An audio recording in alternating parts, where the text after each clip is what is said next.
exploration of music video, how pop artists use visuals to convey additional meaning to the songs they accompany. Today I will be exploring this concept further, delving into the history and development of music videos, analysing the music videos themselves and what meaning these videos convey, as well as looking to the future to offer my prediction of where the future of music videos is heading. Ultimately, I am looking to answer this question. Can music video be used as a storytelling device, or is it nothing more than a flashy visual element intended to grasp the viewer's attention in order to promote the song it is set to? Throughout my research, I have read many academic books and articles relating to the key topics I will be exploring, along with reviews of music videos, both in-depth blog-style analysis and comments under the videos themselves on YouTube. I have also researched statistics relating to view counts of music videos, how quickly these views were accumulated and how long the videos were watched for, alongside watching the music videos myself in order to gain a better understanding of where these view counts come from.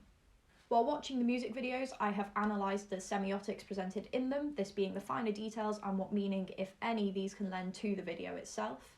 As well as watching the music videos themselves, I have also been watching directors and artists' commentaries to learn more about the process of creating the music videos and understand where the concepts for these videos originated from. In all of these cases, I will be linking my findings to a select few key areas of research. Firstly, narratology, the study of narrative structure. This concept is based in structuralism and semiotics, which explores the common universal media that tells stories and how this media contributes to the overall narrative structure. Secondly, audio narratology develops on this idea, specifically looking into how sound devices contribute to the narrative structure. I will also be looking at the general nuances of storytelling, what makes a good story, and how to keep the consumer engaged in the story. Specifically, I will be looking at this from a visual standpoint, therefore I will also be looking at silent film. But for now, let's focus on audio narratology. This concept is proposed in audio narratology, interfaces of sound and narrative, and aims to inaugurate yet another post-classical narratology, one which takes into focus relationships between sound and narrative, or more precisely between oral and oral forms of expression in artistic and non-artistic media and genres, and their narrative affordances, structures and functions. Focusing primarily on post-classical narratologies, this book aims to diversify narratological concepts by suggesting one of its own, audio narratology, as well as praising the creativity of narratologists and the vitality of narratology as a discipline. This book discusses in great detail the contribution of various audio-based components and how these enhance the narrative already presented, from music in film and television and what mood they create in the scene, for example a soft piano ballad over a couple sharing a candlelit meal, or heavy rock and roll music layered over a fight scene, to music added into an audio tour of a museum relating to the exhibition that you're in. This book also looks past music and into voice, discussing how vocal techniques such as tone, pace, pitch and rhythm impact the way the narrative is communicated to the audience. These small details are often overlooked but create a great sense of ambiance in all of these scenarios and play a great part in placing the audience into the scene and making them feel more included. This concept links greatly to Brechtian theatre, which is all about breaking down the fourth wall and making the audience feel included in the piece. It is stated in the book's introduction that it aims to raise questions as much as it seeks to find answers, and so I raised this. What if we were to flip the concept of audio narratology on its head, exploring how visuals are added to pre-existing audio to amplify the narrative presented? In my case, how music video is added to songs and what effect this has on the narrative presented in the music. In order to better understand the impact of music videos, we first need to look into their history. It has been said that music video defined the 90s, but we're not going to start there. Instead, we're going to look back 100 years before to the 1890s, 1894 to be exact, when George Thomas created live model illustrated song.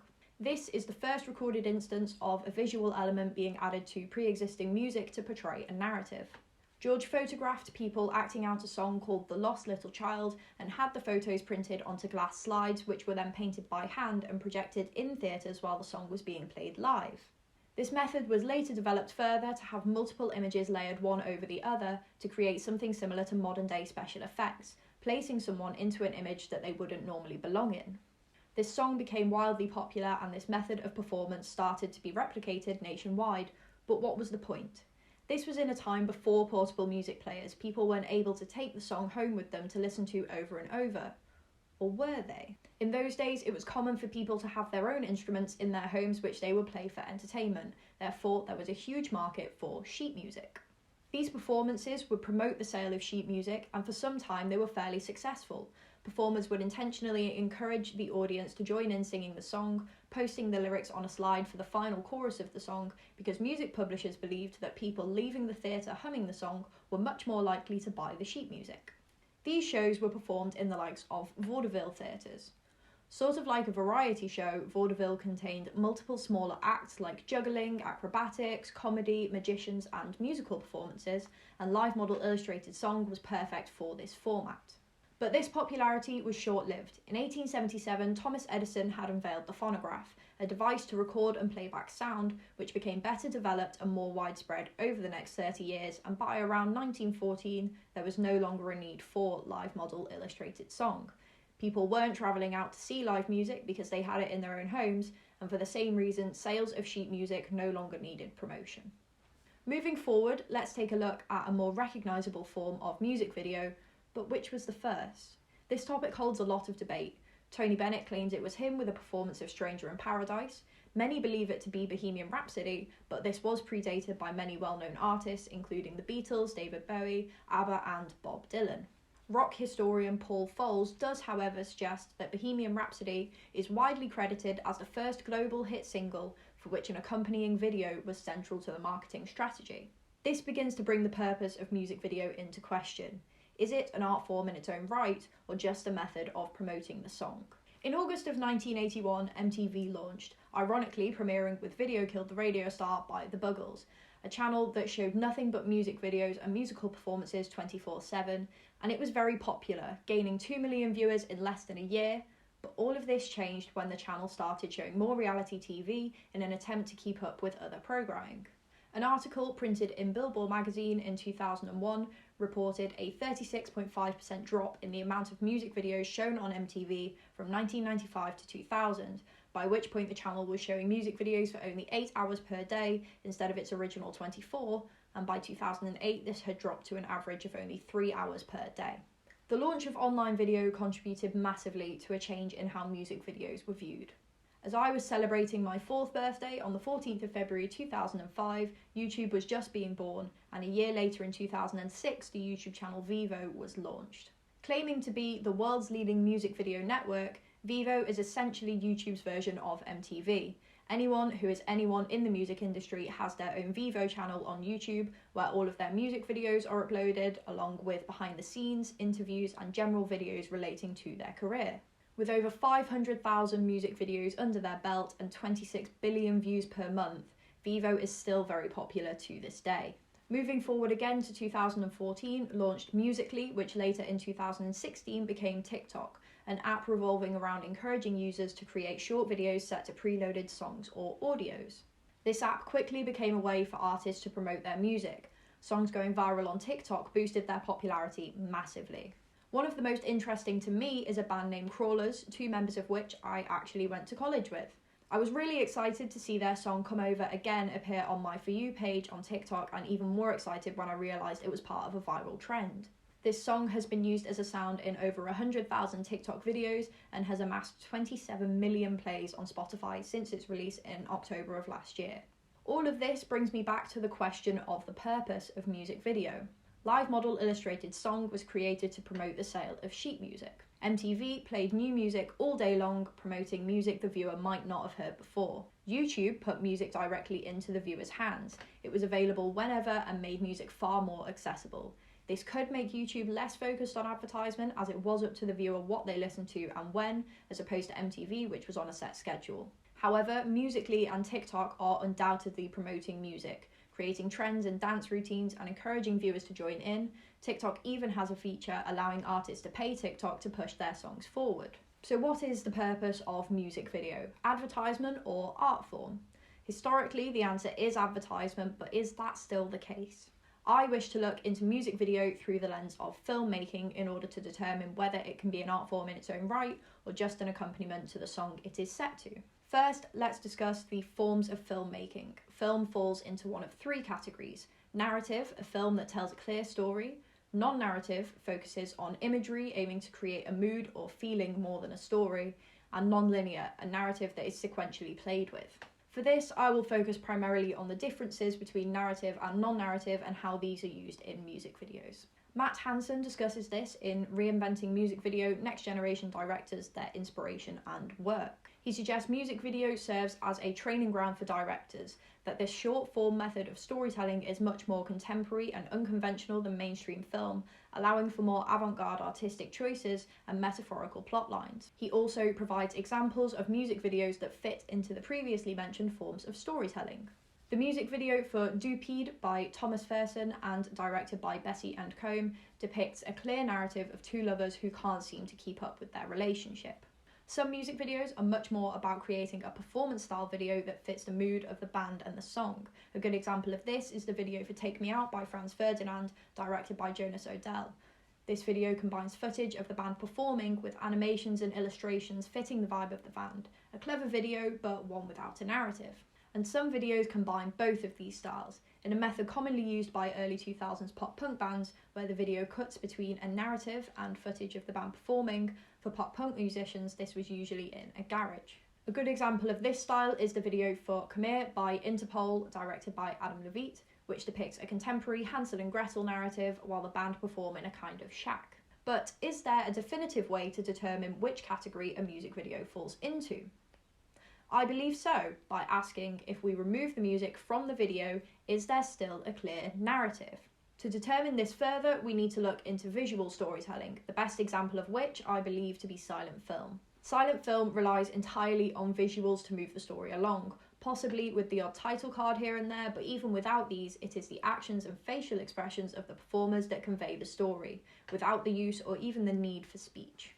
Everyone has heard of the likes of Charlie Chaplin and Buster Keaton, but Sarah Bernhardt was part of the transition from stage to screen performance, and I find her transition very interesting. Victoria Duckett analyses Sarah's career in Seeing Sarah Bernhardt, performance and silent film, and discusses how she traded her golden voice for a place on the silver screen. Sarah Bernhardt was renowned as the first international film star, but before that she was very well known for her stage performances, being labelled the most famous theatrical voice of the late 19th century. But the turn of the century brought change, and Sarah made the transition from stage to screen in a time before recorded sound. Suddenly, Sarah's voice, the very thing she was renowned for, was no longer a useful device in her performances. However, as Duckett discusses, her use of shape and gesture, something that was shadowed on stage by her voice, was now the main focus. The use of a spiral shape was prominent. Sarah would make fast-turning movements, allowing her costume to swirl around her body, creating this infamous concentric spiral, drawing the audience's attention inwards in a sort of hypnotic fashion. Duckett relates this spiral to the Art Nouveau movement of the time, a common design feature of which was a spiral. Spectators labelled Sarah as a physical incarnation of Art Nouveau, an embodiment of a feature that would usually be associated with decoration and design. This spiral served as a marker, bringing her current action to a conclusion, and was a key aspect of her performance both on stage and on screen. Sarah's focus on gesture was key in giving her a successful transition from stage to screen, as it was this that ensured that the story still came across without dialogue. Duckett suggests that in silent film, the body became the instrument for a universally intelligible language that subsequently made its way into visual literature, and this universally intelligible language is what made Sarah famous worldwide. Silent film wasn't defined by language barriers and had no need for dialogue, thanks to performers like Sarah Bernhardt. Returning to music video, I want to analyse a music video that I believe has a clear narrative, the video for Human performed by Dodie. I believe this video to be the perfect example of a clear visual narrative, with the audio removed. This video contains clear and recognisable imagery such as a candlelit dinner, a couple ballroom dancing, and a couple reading while holding hands in a replication of a scene from the Pixar movie Up, all of which lend us to believe this is a tale of romance. Director Hazel Hayes went on to make a director's commentary style video describing her creative process of bringing this video to life, in which she states that this is the first music video she has directed and that she is much more used to creating scripted narratives. Hazel describes the creative process of making a music video as creating a companion piece for a narrative that already exists, which as a concept goes against my suggestion that this music video's narrative exists separately from the song. However, she goes on to explain that for the artist Dodie, the meaning of the song had changed since she wrote it, and it was this new meaning that they worked to capture in the music video.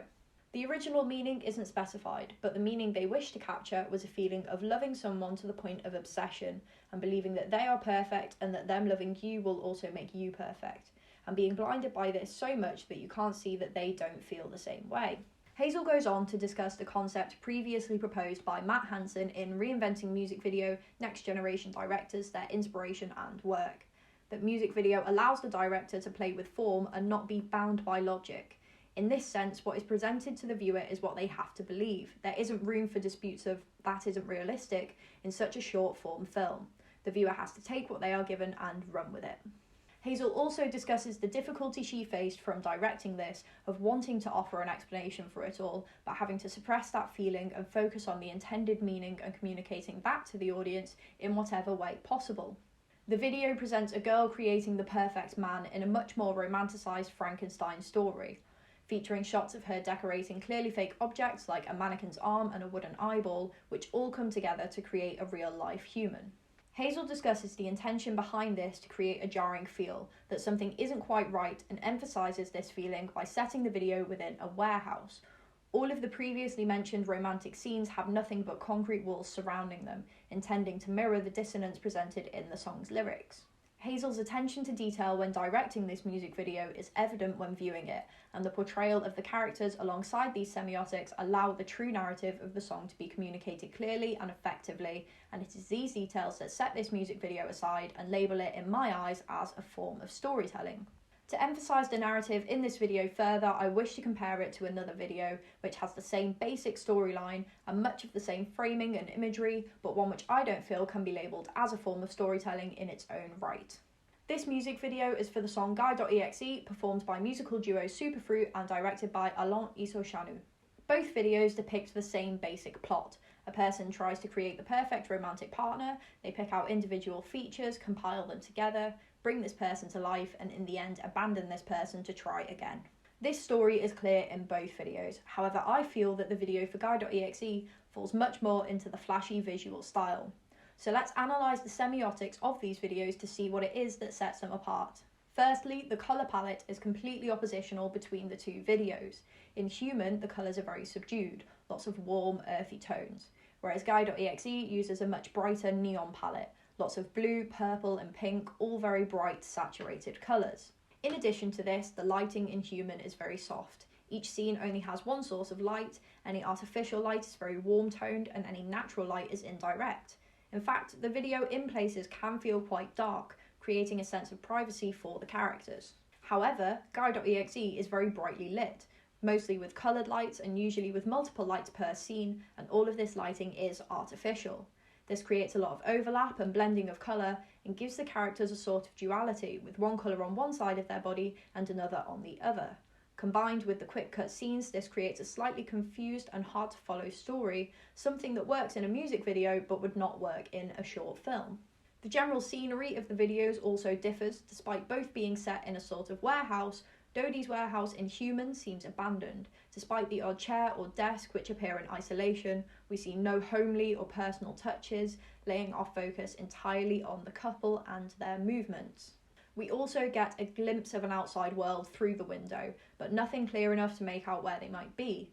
I interpret this to reinforce the idea that Hazel Hayes herself suggests that this girl is willingly isolating herself with this person. She loves him to the point of obsession, and as long as they have each other, everything is perfect. Superfruit's warehouse is completely different. It houses a lot of technical looking equipment, creating more of a laboratory feel, as though they're going for more of a mad scientist angle. The space is filled out with seating areas and houseplants which can be seen in the background, making the scene feel more full.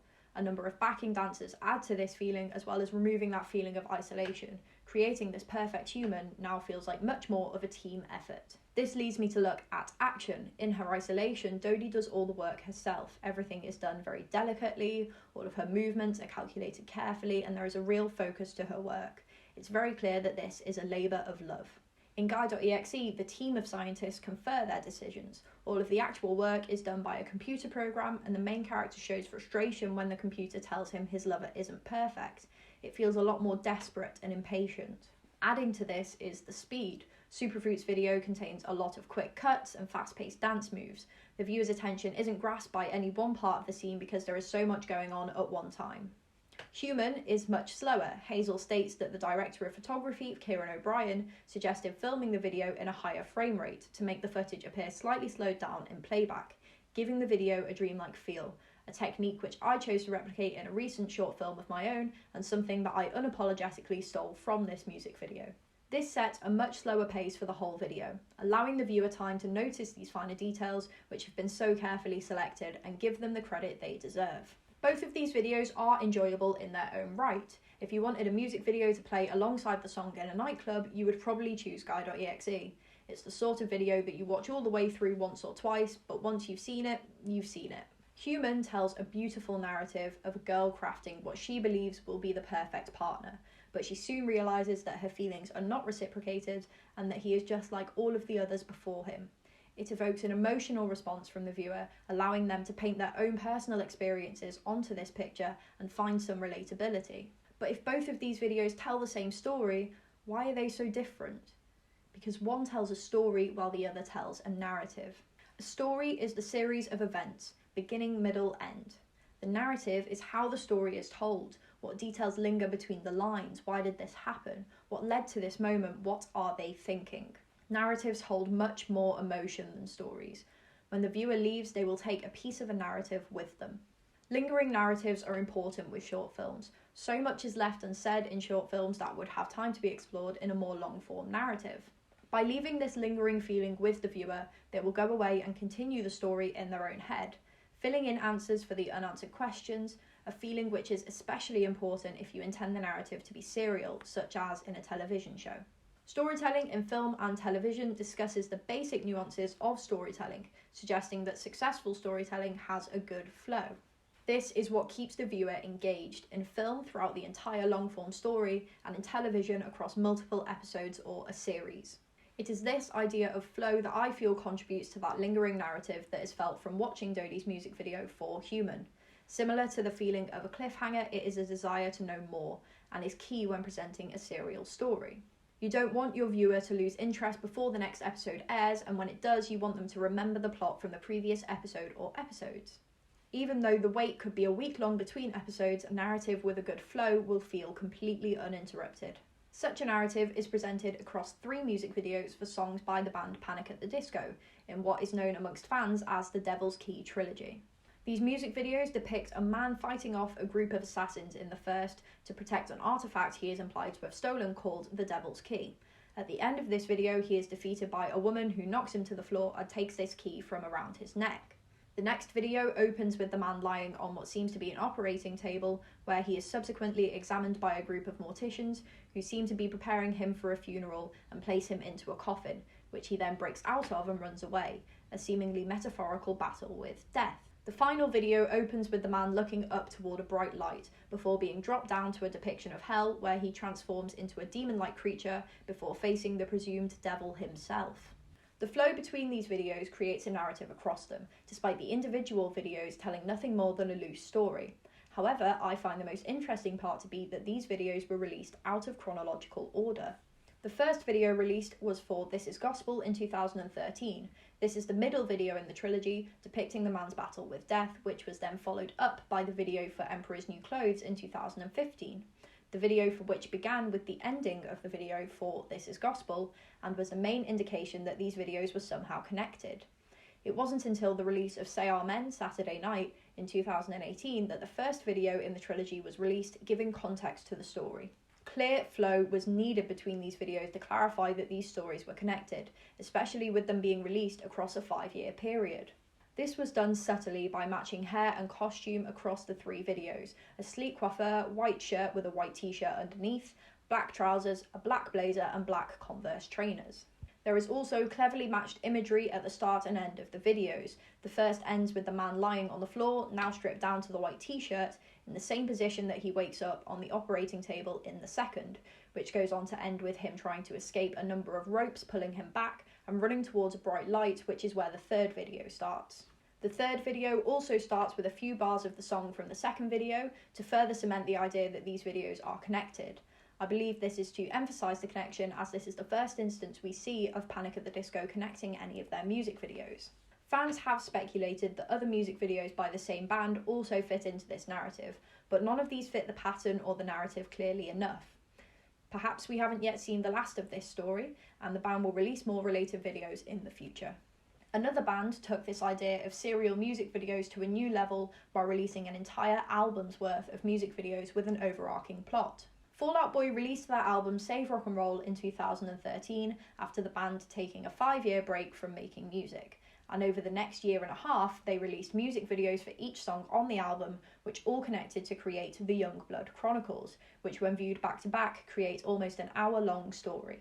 In an artist commentary featuring 2 of the band's members, Patrick Stump and Pete Wentz, they state that the first released video for My Songs Know What You Did in the Dark, Light 'Em Up, was meant to be a singular viral video featuring rapper 2 Chainz to reintroduce the band after their 5-year hiatus. They stated that they really liked the topic of the video and wanted to create a much longer story providing context to this video, stating that the chronicle was all about uncovering the identity of the 4 hooded figures that appear at the end of this video. The uncut long-form video, which compiled all of the music videos released in June of 2014, has amassed over 20 million views. Many fan comments refer to this video as a movie, something that they will willingly return to watch time and time again. The overarching plot means that the videos don't directly correlate to the individual songs, but much more fit with the band's image and show them on their quest to save rock and roll. The story begins with lead singer Patrick Stump getting kidnapped, sending the rest of the band on a quest to try and save him, which doesn't quite go to plan.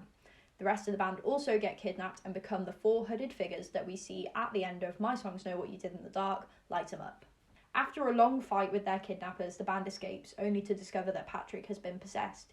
He chases the others down until they all end up in a depiction of heaven and meet God, played by none other than Elton John, in the finale song by the same name as the album, Save Rock and Roll. In the artist commentary, Patrick and Pete discuss a lot of the director's inspiration coming from post-apocalyptic stories, namely The Walking Dead and Night of the Living Dead. The imagery in this video replicates this, containing a lot of demonic and biblical imagery, very dark and dingy scenes, and lots of the settings including abandoned buildings such as hospitals and warehouses. They also discuss the video serving as a metaphor for the troubles faced in order to gain success in the music industry. The kidnappers representing an abuse of power from record labels and music producers, Patrick's hand being cut off and replaced with a hook representing having to give up something of personal importance to gain success, Patrick's possession representing a dehumanization that comes from becoming a celebrity, and the band's eventual entrance into heaven being that they have gained success and all of their sacrifices have been worthwhile. The Youngblood Chronicles uses many of the same devices as the Devil's Key trilogy in order to connect the videos. Matching costume throughout, matching imagery between the end of one video and the beginning of the next, along with recurring symbolism such as snakes, masked figures, fire, repeated symbols such as the band's logo, and a consistent colour scheme, lots of red, blue and green. All of this indicates to the viewer that this story is continuous and maintains that feeling of flow. One thing that I have noticed throughout my research is that these music videos that have a more experimental style are not set to mainstream pop music. It is more of the experimental music genres that match this more experimental style of video, namely pop punk or indie genre music. We are starting to see this narrative style of music video from more mainstream artists. Much debate has been sparked with the release of Harry Styles' new music video for his song As It Was over the hidden meaning presented by the symbolism throughout. However, this video is still much more metaphorical. There is no clear narrative throughout, and the proposed meaning comes from the images in relation to the lyrics of the song. It is not entirely narrative, especially with the song removed. I believe we sit in a transitional period of music video.